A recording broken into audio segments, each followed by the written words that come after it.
El señor Hurtado Grados. El micro.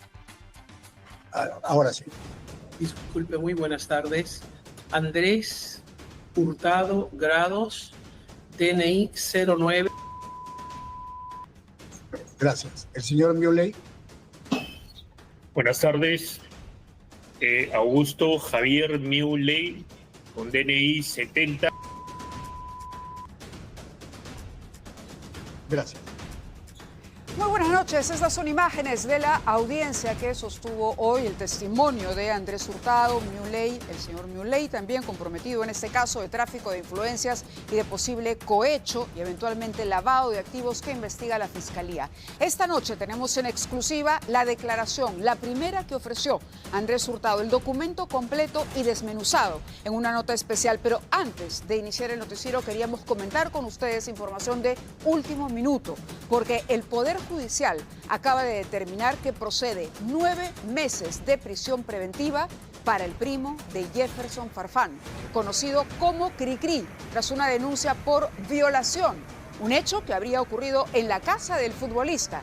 Finalmente, después de las primeras investigaciones y de que se entregaran las imágenes de las cámaras de seguridad, el Poder Judicial ha decidido dictar 9 meses de prisión preventiva para el primo de Jefferson Farfán. Y más adelante tendremos todos los detalles de este caso también en vivo. Pero ahora sí, vamos en exclusiva con esta nota. Por supuesto, también más adelante vamos a contarles todo lo que por lo menos nuestras fuentes y nosotros manejamos sobre la comentada ausencia de la presidenta el día de ayer durante un día clave, un día en el que se dice la extorsión tomó la capital. Pero vamos en principio con la exclusiva de Alonso Ramos, el detalle y todo lo que dijo Andrés Hurtado sobre su relación con la fiscal, sobre la devolución de aquel cargamento de oro en su primera declaración ante el Ministerio Público. Va la nota. Andrés Avelino Hurtado Grados ha contado su verdad ante la Fiscalía. Además dio detalles de la estrecha amistad que tiene con la fiscal Elizabeth Peralta, a quien llamaba madre. No solo frecuentaba su casa, sino que se fueron de viaje a Estados Unidos y hasta se alojaron juntos en la casa de su hija en Los Ángeles, California. No recuerdo en qué año, tuvo un viaje y me dijo, yo también voy. Creo que fueron 4 a 5 días aproximadamente y nos alojamos en el departamento de mi hija Yosetti todos los días que duró el viaje. Pero el detalle que no pasó inadvertido para las autoridades fue el hecho de que Chibolín ofreciera pagarle los pasajes a su amiga la fiscal, algo que ella se habría negado rotundamente. Yo le dije, te lo saco, y ella me dijo, no puedo porque soy funcionaria pública. Sin embargo, esta situación no fue del todo verdadera, pues la Fiscalía descubrió que efectivamente el viaje se realizó en enero del 2022, pero la fiscal Peralta no viajó con la suya, sino fue la empresa de Chibolín, AH Entertainment Company SAC, la que pagó los tickets en la empresa aérea. El conductor de televisión también se pronunció por su estrecha amistad con Javier Mioley, a quien conoce desde hace aproximadamente 4 a 5 años en el matrimonio de la Oreja Flores. Allí también inició sus vínculos con la familia Siucho. Negó tener cuentas bancarias personales, pues dice no ser sujeto a crédito a pesar de las fuertes sumas de dinero que maneja. Y sus pagos de servicios, alquiler, entre otros, los realizaba su asistente de contabilidad de su empresa, siempre de manera bancarizada, pues extrañamente no podía sacar efectivo. Revelaciones que serán analizadas por el Poder Judicial para determinar si le dan a Andrés Hurtado prisión preventiva o si le devuelven la libertad. Bueno, como les dijimos hace algunos días ya, cuando estalle el escándalo de Andrés Hurtado, esta historia va a tener muchísimos capítulos. Y resulta extraño porque es cierto lo que dice la nota. Cuando uno lee las 6 páginas de este testimonio, uno no termina por entender. No hay cuentas a título personal, no hay una vivienda comprada, se vive en alquiler, eso no sería para nada reprochable, pero lo raro es que uno no tenga una cuenta o que no tenga, dice, tengo 2 números registrados a mi nombre. Es lo que él dice, pero no niega haber utilizado líneas a nombre de otras personas. Y la manera en que paga sus servicios, porque en un momento la Fiscalía le pregunta, ¿y cómo hace usted para pagar los gastos fijos? La luz, por ejemplo, el mantenimiento del edificio, el agua, los servicios básicos. Y él dice todo a través de un asistente personal. Extraño para una persona que además Figura como socio, fundador y directivo de varias empresas. La nota que viene a continuación es el sustento. ¿Cuáles son los elementos de convicción que para la Fiscalía ameritan que tanto Andrés Hurtado, la fiscal Elizabeth Peralta, como el empresario de apellido Muley vayan 18 meses de prisión preventiva a la cárcel por los delitos que hemos descrito? Es decir, ¿cuáles son los argumentos que hay? ¿De qué parte la Fiscalía para poder solventar este petitorio? Pero además vamos a ahondar en los detalles de aquel viaje que ya confirmaron tanto Andrés Hurtado como la fiscal Peralta, y además que fueron alojados por su hija Yosetti en los Estados Unidos. Y los otros casos, además, que han aparecido vinculados a esta fiscal a partir del hallazgo durante el allanamiento de unas memorias USB en su departamento. Continuamos con la historia en la siguiente nota. Tenía la maleta lista, no cargada de ilusiones, sino porque sentía que la justicia, aquella que ella misma defendió, le pisaba los talones. Cerro de evidencias complicarían a la fiscal Elizabeth Peralta, amiga íntima y compañera de viaje de Andrés Hurtado, quien sabía que sus horas en libertad estaban contadas. Se encontró una maleta con prendas de vestir, un par de zapatillas y útiles de aseo. Al respecto, la investigada dijo que pensaba que la iban a detener, por eso colocó las prendas en la maleta. Tras el allanamiento a su vivienda en Ate, la representante del Ministerio Público indicó que las imágenes de las cámaras de seguridad del circuito cerrado estaban inoperativas. Además, cuando le solicitaron su celular, dio dos versiones distintas del por qué no lo tenía. Esta refirió que no lo posee, que le entregó a su hija hace 4 días y luego cambió de historia y dijo que se le cayó su teléfono celular cuando fue a brindar su declaración. Otro detalle importante en las investigaciones fue el hallazgo de manuscritos donde al parecer intentaba borrar evidencia clave. En la cartera de la investigada se halló manuscritos que anotaban lo siguiente: borrar el backup del WhatsApp, borrar configuración de obtener historial y borrar historial de Google Maps, mis rutas. Pero lo más grave sería el hallazgo de una conversación donde se pide interceder por el exsecretario de Fuerza Popular Joaquín Ramírez, quien es investigado por lavado de activos. Yo conocí a ese chico Joaquín Ramírez. Tengo entendido que ese caso va a pasar a tu mano. Sí, Doctora, ¿usted puede ayudar ahí? por supuesto, claro. ¿Cómo sería, doctora? ¿Ayudar? ¿Qué significa, doctora? ¿Archivar? Archivar. Este hecho también iba a beneficiar a la entonces candidata Keiko Fujimori, separando su investigación de la de Joaquín Ramírez. Quiero hablar mañana con Tania Liñán porque quieren juntarlo todo y no conviene. Mañana primero le voy a decir a Tania Liñán porque ella tiene lo de Keiko, que mate de una vez eso, porque quieren juntarlo todo. Le voy a decir, mira, oye, tú eres provisional, la Keiko te puede ayudar, mátalo eso aparte, antes que los otros pidan acumulación y tú te quedes en el aire. El favor lo vas a hacer tú. Keiko es una cosa y Joaquín Ramírez es otra. Para el Ministerio Público se presume que la mujer del diálogo es la fiscal Elizabeth Peralta, por lo que se debe realizar una homologación de voces y de confirmarse las sospechas, se complicaría la situación de la amiga de Andrés Hurtado. Así es, se confirmaría la situación de la fiscal y es, la verdad, una lástima ver cómo, a pesar de los escándalos que hemos vivido los peruanos en los últimos años, en las últimas décadas, no terminamos de entender que la corrupción le hace daño a nuestro país, este tipo de mafias o grupos organizados, al margen, por supuesto, de que lo que toca es hacer una investigación exhaustiva y rigurosa. Les hemos mostrado algunas de las respuestas de Andrés Hurtado, pero vayamos ahora a conocer ¿qué es lo que dijo Ana Ciucho? Recordarán ustedes que en una entrevista televisiva ella inicia esta historia cuando revela que Andrés Hurtado se había ofrecido a interceder ante su amiga, la fiscal Peralta, para la devolución de una cantidad de oro incautado. Preguntada por este tema, la empresaria Ana Ciucho dice lo siguiente: le comentó su hermano si es que se habría llegado a efectivizar, es decir, se habría confirmado la ayuda en el caso de lavado de activos y si se llegó a desembolsar o transferir el dinero que presuntamente iba a ser otorgado a la señora Luz Elizabeth Peralta Santur, nombre de la fiscal, dijo: mi hermano me comentó que sí se realizó la ayuda en el caso de lavado de activos de mi primo Javier Muley, a quien se le había incautado oro. Y este primo, Javier Muley, afirmó que se le había devuelto la carga incautada.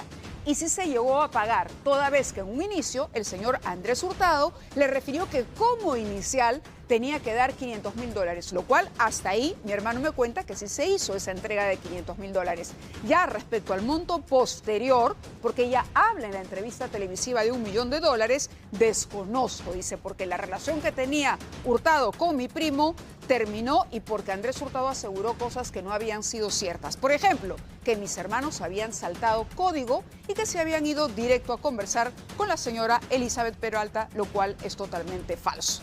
En criollo, ella lo que dice es que se rompe la relación cuando de alguna manera sus hermanos hablan directamente con la fiscal sin pasar por la intermediación del amigo de ella, que es Andrés Hurtado, Chibolín.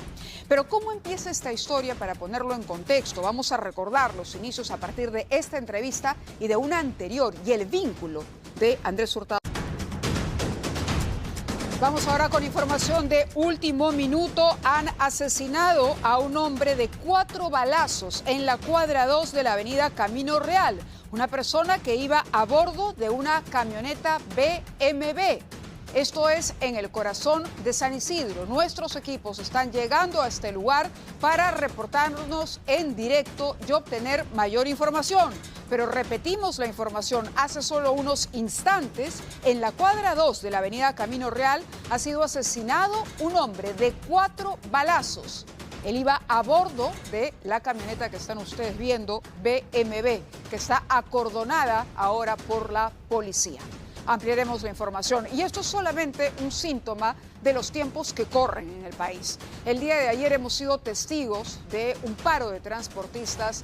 En la mayoría de los casos señalaban ser o estar desesperados por la cantidad de extorsiones, de amenazas, sicariatos que se viven y que no, señores del gobierno, no son una percepción, no son una fantasía, como no es una fantasía lo que ustedes están viendo en la pantalla. Esto acaba de ocurrir aquí, muy cerca del canal, y ya tenemos equipos que están yendo para ver qué ha pasado. No lo hemos inventado nosotros. Razón por la cual, y a raíz de la magnitud que tuvo el paro, además una magnitud que de acuerdo al presidente del Consejo de Ministros, él no sospechó, él no sabía, él creía que se había llegado a acuerdos ya y que la cosa no iba a dar para tanto. Pero ayer prácticamente contra las cuerdas, ¿qué hizo el gobierno? El presidente del Consejo de Ministros tuvo que salir acompañado de algunos de sus integrantes del gabinete para declarar en emergencia 12 distritos de la capital más 1 en la provincia constitucional del Callao. Esto es lo que dijo Juan José Santibáñez, titular de la cartera del Interior. Para informarte, una primicia. El día de ayer, al momento que se hizo la conferencia de prensa, se evaluaron 12 distritos en declaración de emergencia, pero a últimas horas de la noche se han agregado 2 más. Ha sido el distrito del Rímac y el distrito de Santa Rosa, ¿no? ¿Esto de acuerdo a las evaluaciones que ustedes han podido realizar? Es correcto, de acuerdo a las evaluaciones que se han podido realizar y determinar, y por recomendación de la Policía Nacional del Perú también. Bueno, eso es lo que dijo sobre la declaración de emergencia. Les decíamos que también un distrito en la provincia constitucional del Callao. Y a raíz de esto, el día de hoy se le preguntaba al ministro, porque el estado de emergencia regiría, y ya salió la norma publicada en El Peruano, por 60 días. Se han anunciado una serie de medidas y el ministro ha empeñado su palabra y ha dicho que si en 60 días esto no funciona, pondría su cargo a disposición. Escuchemos. Creo en el plan que estamos estructurando. Ya, pero pongámonos en todos los escenarios. En el supuesto que fuera un escenario absolutamente adverso, en todo caso, conversaré con la señora Presidenta de la República y creo como cualquier otra persona, daré mi punto de vista y me pondré a disposición para que ella tome la decisión correspondiente. ¿Usted dar un paso al costado como iniciativa propia en esas circunstancias? Nosotros no podemos fallar en ese tema. No me pongo en esa posición, te lo digo claramente. No me pongo en esa posición, yo estoy convencido y creo que esto tiene que resultar necesariamente, y si no fuera así, entonces tendremos que dar un paso. Renunciar no está en sus planes. Tendremos que dar un paso si es que esto no funciona. Aquí estamos enfrentados a la delincuencia, pero eso sí te digo, lo que sí vamos a exigir desde el sector interior es la participación de todos los actores, creo.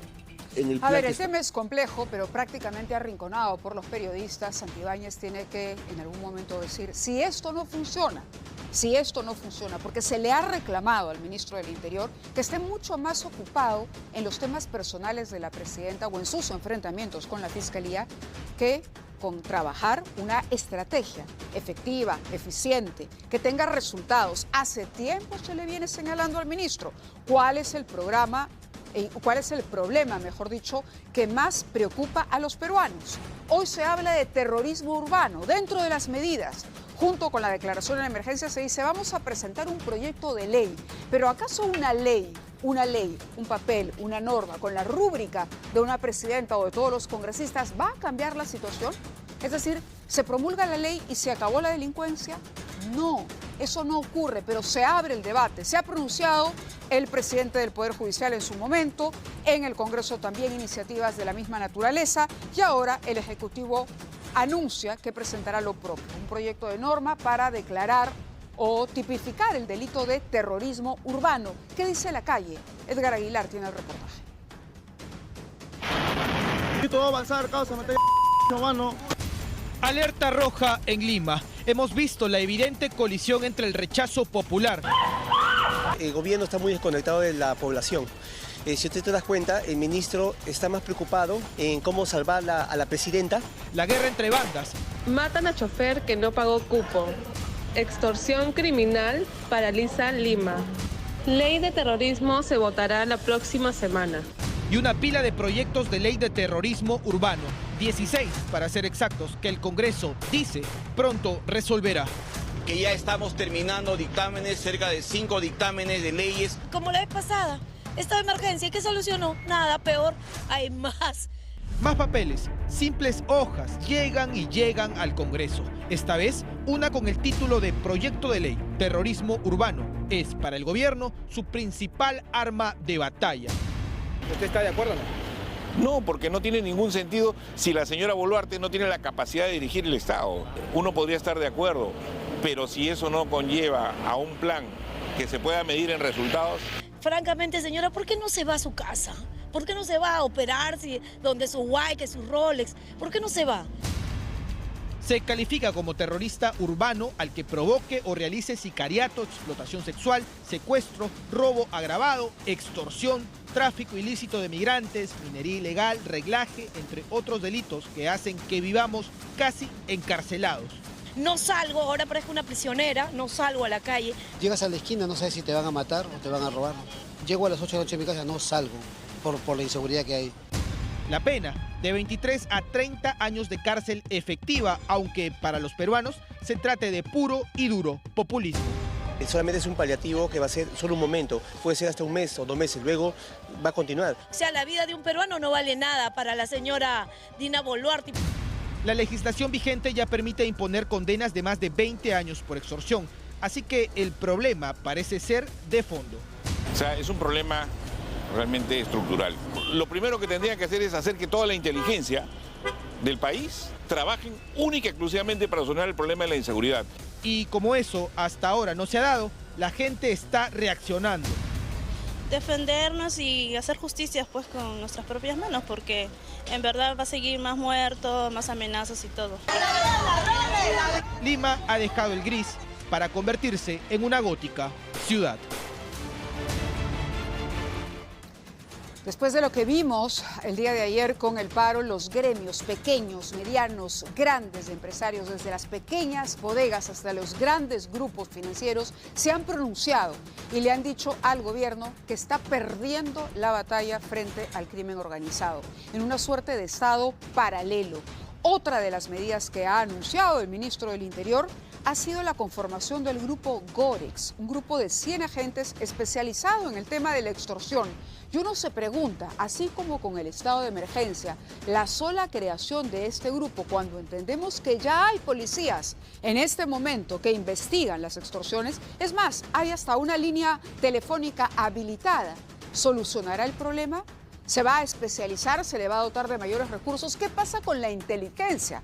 Que decía el exministro Mariano González, ahí donde parece estar el talón de Aquiles, en la falta de inteligencia y en la corrupción. Vamos con la nota sobre el Gorex. 100 agentes que trabajarán de la mano con 4 fiscalías especializadas contra la criminalidad organizada. Su rol es ser la respuesta inmediata a la extorsión. Pero tenemos que atacar a los demás, a sus cabecillas, a sus segundos.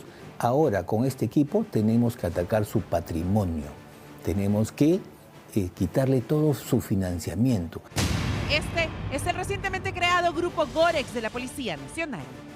Van a estar 2 comandantes como los principales actores de este equipo, que va a estar ubicado en la división de secuestros. A ellos se sumarán 200 policías en situación de retiro, en su mayoría exagentes de la recordada PIP o Policía de Investigación de la década de los 80. Y nosotros estudiábamos todo, por eso que un policía de investigaciones era abogado, era un médico, era un psicólogo, era un psiquiatra, era todo. En la Policía de Investigaciones se encontraba que un detective iniciaba una investigación en Tumbes y terminaba capturando en Puno, en Tacna, y el éxito era rotundo. Y enfrentábamos el delito de manera corporativa.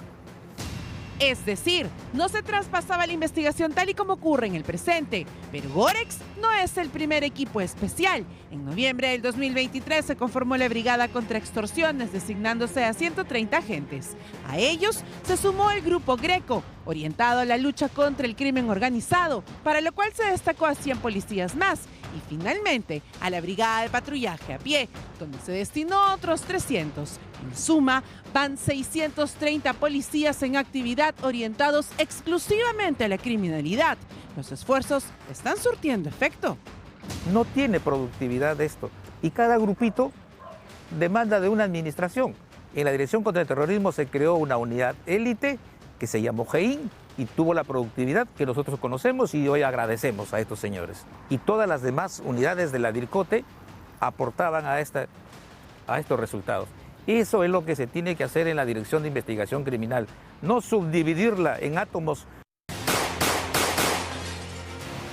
Un panorama que acompaña al recién publicado estado de emergencia en 12 distritos por 60 días, cuya única innovación es el de presentar un informe detallado de las acciones realizadas al finalizar la medida.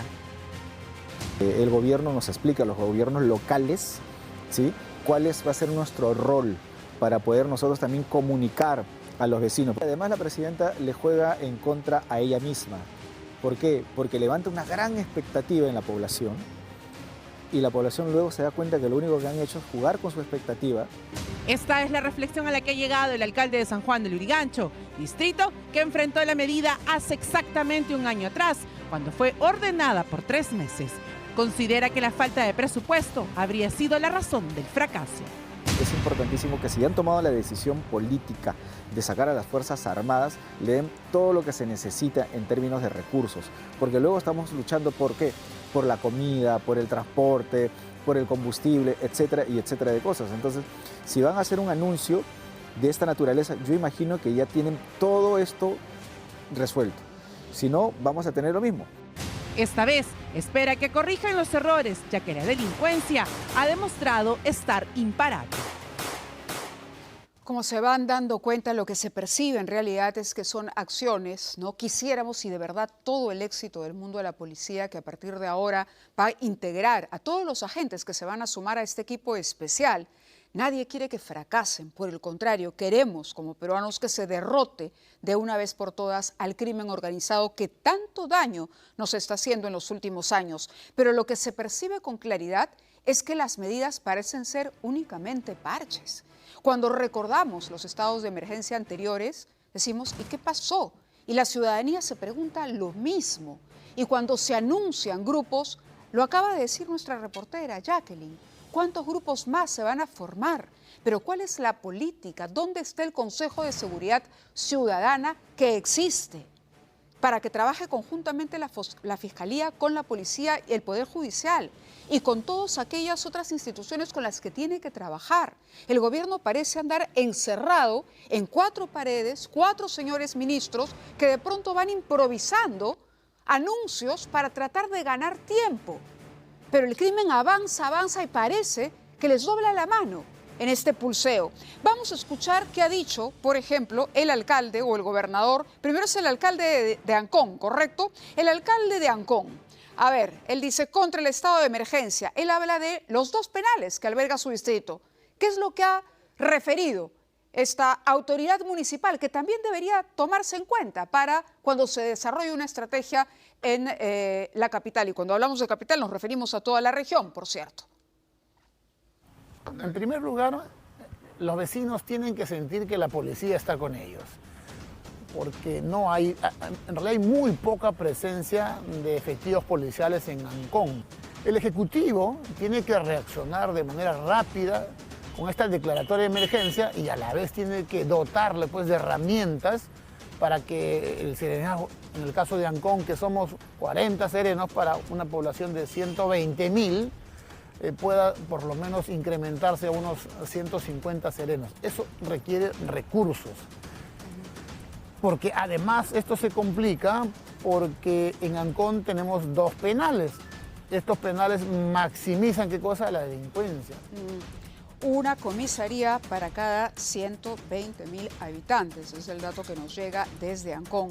Bueno, ya esto se ha sumado Luis Torres, el gobernador de Tacna, porque otro de los anuncios que hizo el señor Santibáñez, o que hizo a través del ministro de Defensa, el Consejo de Ministros, fue la ampliación de Chayapalca, para que en lo inmediato el INPE empiece a evaluar a los internos en los penales, establecer quiénes podrían estar, por ejemplo, dirigiendo desde los penales o ser clasificados como delincuentes de alta peligrosidad para trasladarlos hasta Chayapalca.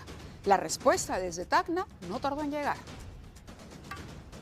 Nadie puede discutir ni oponerse a un trabajo del gobierno para poner paz y tranquilidad y seguridad al país. Lo que no estamos de acuerdo aquí en Tacna, que todas esas personas que se van a capturar o se han capturado o ya están capturadas se puedan trasladar al penal de Chayapalca que está en Tacna. ¿Por qué? Porque es trasladar todos los problemas del Perú a una ciudad que luchó 2 veces por ser peruana, es la cuna del patriotismo, la ciudad de la bandera, o no somos el basural del Perú para que nos manden toda esa gente acá. Entonces, ahí nos oponemos. En el resto, apoyamos firmemente al gobierno para que ponga mano firme. Los alcaldes se pronuncian, cada uno defiende lo suyo porque nadie los ha convocado para encontrar una estrategia conjunta. Entre tanto, la situación de la presidenta se complica.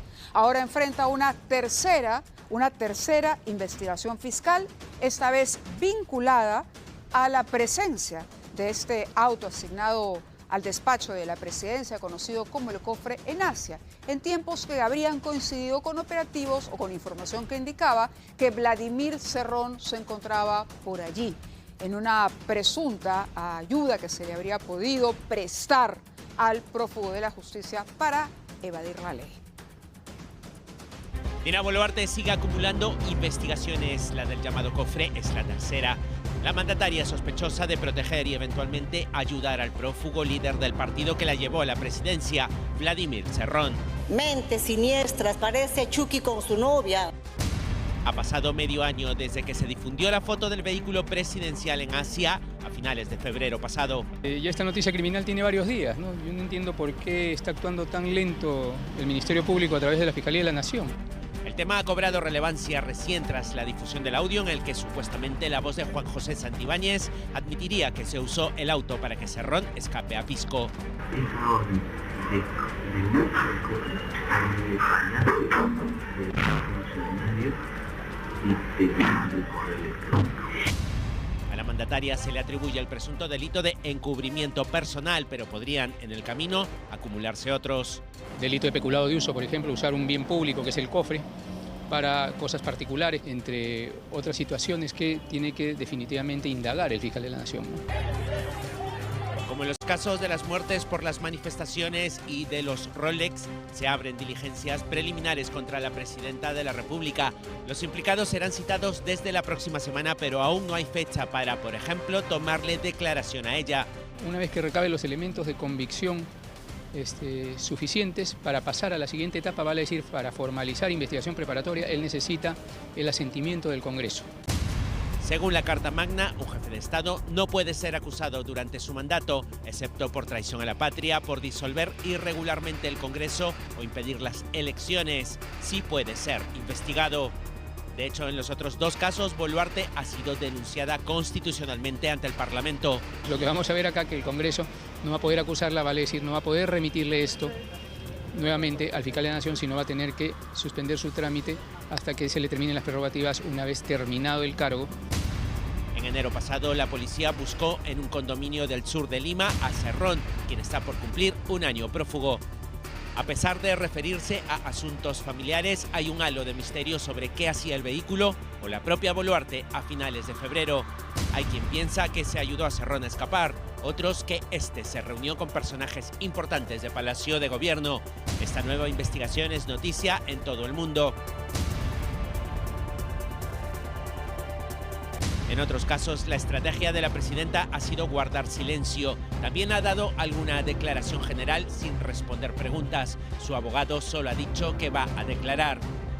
De momento están implicados, además de Boluarte, el ministro del Interior por presunta omisión de actos funcionales dolosa y omisión de denuncia. También 2 agentes, los conductores, acusados de complicidad. Y 2 funcionarios del Mininter y la Casa Militar de Palacio de Gobierno, sospechosos también de encubrimiento.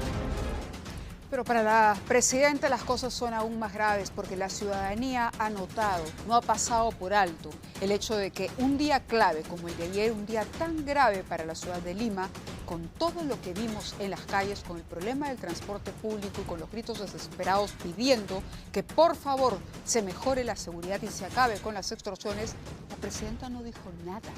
En ningún momento no supimos nada de ella.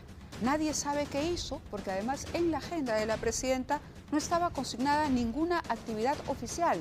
Hace unos instantes acaba de presentarse el vocero de la presidencia para tratar de explicar qué pasó con ella en las últimas 24 horas. Candy Quispe tiene información en vivo a esta hora sobre lo que él ha hecho. Candy, adelante contigo para que nos cuentes. ¿Cómo estás, Mávila? Muy buenas noches. Estamos en los exteriores de Palacio de Gobierno. Acaba de culminar la conferencia de prensa del vocero presidencial, el señor Freddy Hinojosa, quien habló sobre las actividades que realizó la presidenta de la República a lo largo de la semana y se le preguntó exclusivamente sobre sus actividades del día de ayer debido a que no tuvo ninguna aparición pública. Fue un día muy importante, un día crucial para el país, un paro en Lima que inmovilizó a miles de personas, además el anuncio del estado de emergencia y no se supo nada de la presidenta de la República y en medio de ello, Mávila, trascendió una información que según dijeron se habría sometido a una intervención estética no invasiva. Se le preguntó específicamente este tema al vocero presidencial. Dijo que es absolutamente falso, que es mentira, que incluso emplazó a quienes difunden esta información a rectificarse. Lo que él dijo, que el día de ayer jueves la presidenta estuvo en las instalaciones de PCM con la participación del primer ministro, del ministro de Defensa, del ministro del Interior, del ministro de Transportes y otras autoridades como de ATU. Pero ¿por qué no estuvo presente la presidenta de la República en este importante anuncio del estado de emergencia? Lo que ha dicho es que la presidenta se está abocando en temas más que nada de planeamiento. No necesariamente tiene que estar expuesta al ojo público. Y nuevamente dijo que esta información de esta supuesta intervención no invasiva, incluso se habló de unas carillas que se habría colocado la presidenta de la República, un trascendido que el vocero ha negado rotundamente y ha dicho que no solamente afecta a las personas, sino también al honor de la presidenta de la República. Se ha referido a otros temas también, Mávila, sobre el estado de emergencia. Se le preguntó sobre si es que se llevaría a cabo el toque de queda. No ha dado una información clara si es que esto sería así. También se le preguntó si el gobierno tiene una estrategia clara para combatir la inseguridad ciudadana, especialmente a las extorsiones. Dijo que se viene trabajando en el estado de emergencia, Mávila. Candy, la verdad es que es bastante, ¿cómo describir? Penosa la actitud y la respuesta desde Palacio de Gobierno. Primero, que la propia presidenta no pronuncie palabra, es decir, no existe el problema para el país, Candy. ¿No? Cuando ocurrió lo de los bosques y ella solicitó permiso para viajar a Nueva York, la respuesta del Congreso fue esa, en base a que ella nunca se había pronunciado sobre lo que estaba ocurriendo. Todos los integrantes del gobierno minimizaban el impacto de los incendios forestales hasta que hubo que asumirlo y la presidenta entonces montó en un helicóptero y fue a sobrevolar. Ayer aparece el señor Adriancén y hoy, en efecto, sale en la encerrona en el medio digital que efectivamente había información y cita la encerrona información desde Palacio de Gobierno que ella habría tenido una intervención estética de este tipo, pero la presidenta es la llamada a convocar. Ella es la que tiene que entender el papel en el que le ha puesto, el lugar donde le ha puesto la historia. A ella le corresponde, aunque sea como gesto hacia el país que gobierna. Candy, gracias por la comunicación. Aquí estoy viendo en efecto que lo que dice el señor Hinojosa es que hay una campaña de persecución en contra de la presidenta por el tema del cofre. Sí, como dijeron lo mismo por el tema de los Rolex.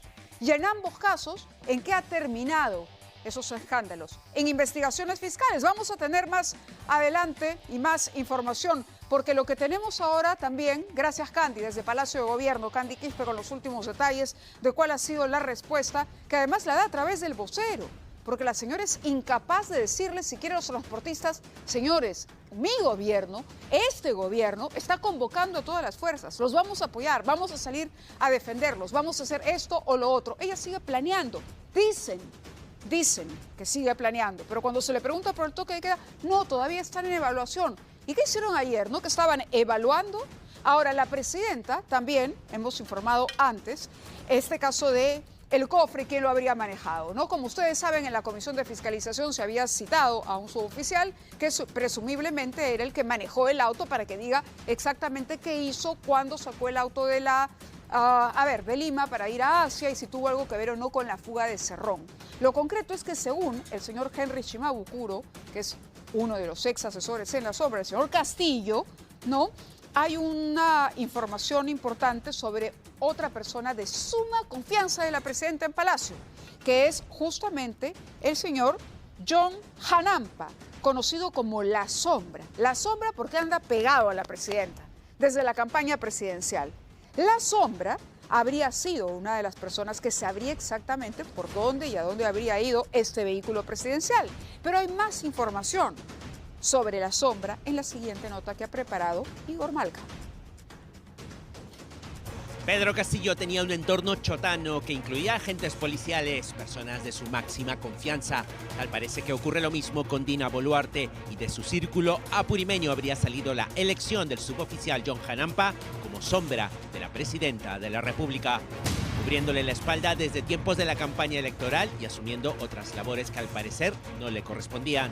Ir fuera de horario del trabajo de seguridad de Estado a reuniones con el señor José Luna en su casa. En la segunda vuelta se reunieron la señora Dina Boluarte con la señora Grica Sayán, su seguridad y el chofer en ese tiempo, ¿no?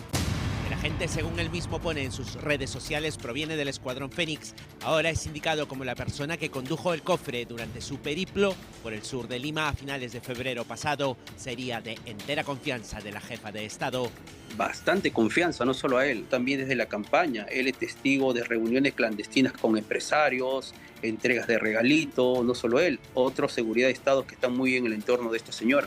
Tanta confianza que, según publicó un portal el año pasado, Hanampa fue quien hizo una reserva cuando en la segunda vuelta la entonces candidata a la vicepresidencia hizo un viaje a Arequipa, todo pagado por el empresario Henry Shimabukuro. Él hizo las reservas de los pasajes de avión y quien los pagó fui yo, que se le dio el dinero a él. Ah, o sea, él hizo el mero trámite, digamos. Correcto. Fuentes de Ocurre Ahora aseguran que entre los agentes que resguardan a la mandataria hay un círculo de mayor confianza y por ende con algunas gollerías. Hanampa, por ejemplo, fue uno de los integrantes de una misión de estudios que entre el 17 de mayo y el 8 de junio fue a China. Sabía que iban a seleccionar a dedo a ciertas personas que apoyaron en el tema de su ingreso a la señora Dina Boluarte para ser privilegiados en recibir cursos en el extranjero. Lo que no sabía era que iban a ir a China, ¿no? Las mismas fuentes señalan que por méritos y puntajes otro personal debió ir a esa capacitación. Obviamente que sí, ¿no? Porque solamente él, habiendo tantos miembros de seguridad de Estado, no solamente de ministros, sino de congresistas, de alcaldes. En el viaje se incluyó a otros agentes señalados como integrantes de ese círculo de máxima confianza que sabría mucho de la presidenta.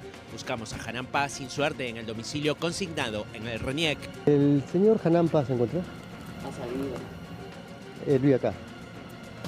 Nuestras fuentes palaciegas comentan que se le habría acondicionado otro lugar para evitar ser encontrado por la prensa y ya no estaría destacado a la Casa de Gobierno. Lo mismo ha oído Shimabukuro, que lo conoce. Se lo tragó en la tierra, parece que no ha habido. Tanto él como el cofre, ¿no? Han desaparecido de Palacio. Y de aquí le digo, Johncito, amigo, estimado, que estuvimos en la campaña y ya te ubicaron. Palacio ha etiquetado los desplazamientos de la mandataria casi como secreto de Estado. La Fiscalía de la Nación ha abierto investigación sobre el caso. Janampa aún no figura en la lista de testigos, sí de la Comisión de Fiscalización, pero no tiene autorización de sus superiores para declarar. Vamos a ir a una pausa, no ocurre ahora, pero cuando regresemos, mayor información sobre este crimen que ha conmocionado San Isidro. Una camioneta BMW atacada de 4 disparos a una persona. Juan Méndez se encuentra en el lugar, en la avenida Camino Real, con lo último. Estas son las imágenes de la cuadra 2 en la avenida Camino Real, el corazón de San Isidro. Asesinaron esta tarde de 4 disparos al conductor de este BMW. Edgar Aguilar se encuentra en el lugar y nos cuenta lo último que se sabe sobre este ataque. Adelante, Edgar. Mávila, sí, ¿cómo estás? No puedo decir que son buenas noches acá en San Isidro porque evidentemente ha sucedido algo terrible.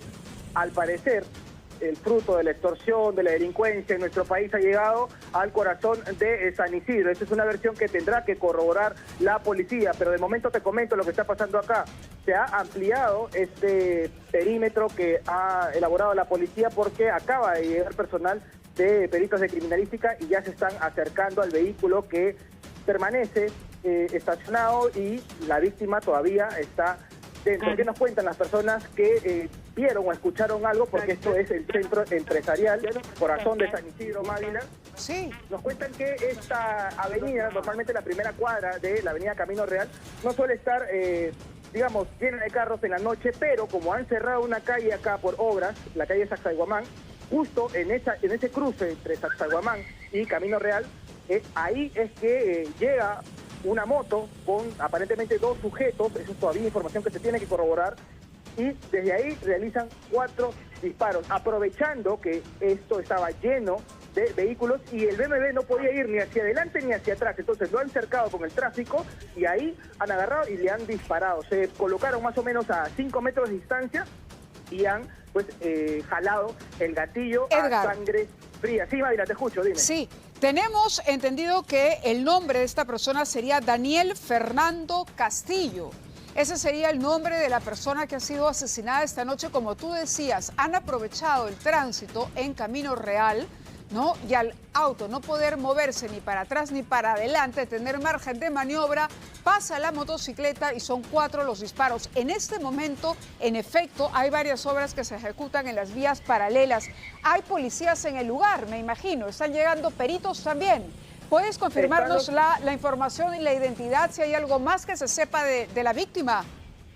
Sí, sí, efectivamente, Mávila. Mira, el propietario en realidad del vehículo es el señor Daniel Fernando Castillo Díaz. Ahora, no sabemos si la persona que conducía el vehículo es realmente el propietario, pero por lo que podemos ver en los videos es una persona aproximadamente de 50 años, de contextura gruesa, medianamente alto, ¿verdad? Y bueno, es la información que se tiene hasta el momento. Hay muchos policías, la zona está cercada, hay, 1, 2, 3, 4, 5...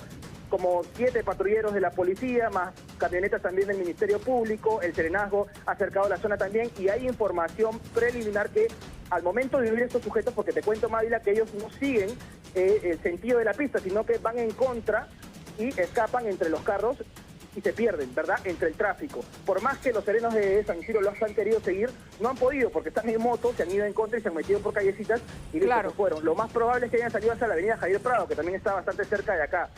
Y dicen todavía los testigos que en su vida han tratado de dispararle a una mujer serenazgo. Es información que está por corroborar.